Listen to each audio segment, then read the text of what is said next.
So, you know, what I want to say to you, can I put this down now? Please. All right. Here, you can hold this one. This one's much easier, but it illustrates your point very clearly. All right. Now, when people do what they want to do, it's about as much as doing this kind of resistance. There's no effort to do what you want to do. Right.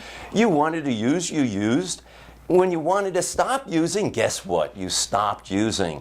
It's the same thing. It never changes. The challenge never changes. It's not hard to stop when you want to stay stopped. But that day you don't want to go to a meeting, that day you don't want to pray, that day you don't want to apologize, that day you don't want to make your bed, now we're picking up more resistance because what you're resisting is you. That's what this is about. This is about building self-defiance, building your self-strength, because when you challenge yourself, you build yourself. When you challenge yourself, you start to build self-esteem, self-worth, self-value.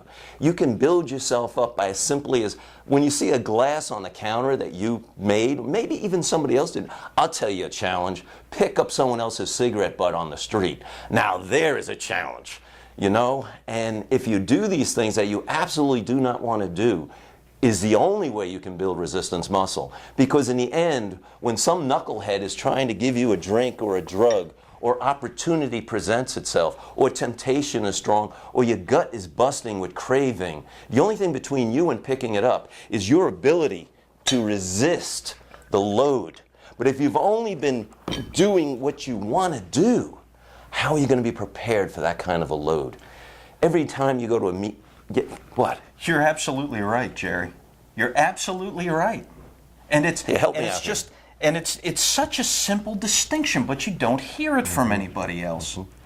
I got to tell you, this is why all the testimonials that I do, when I say, so who really helped you here? Who did you identify with? You know, who really are you going to go away from here, you know, really trying to emulate what they taught you and so forth? Invariably, they say Jerry Egan.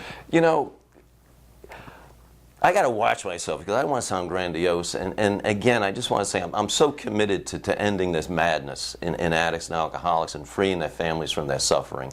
But you know, for 25 years, people have been asking me for a book. And somehow it happened. And people say something creates itself. And this book is created. I believe it just was existing and I was able to pull it out from wherever it came from. But it's this stuff that people have been telling me, why have I never heard this stuff before, Jerry? Yeah. People have been in treatment for 15 times, and I say things to them that are just common sense to me, and they go, no one ever told me that, Jerry. And when they do it, their life begins to change. You see them change. And a gentleman about 20-something years ago, and if he's listening, I just want to thank him for that, said to me once, Jerry, you make things so clear that Ray Charles can see it. And I know for our younger audience, you may not know who Ray Charles was. Please Google him. Yeah. Because he's one of the greatest musicians. But guess what? He was blind. Yeah, exactly. You know, it's funny. I make arcane references to, you know, I guess that's just part of getting older.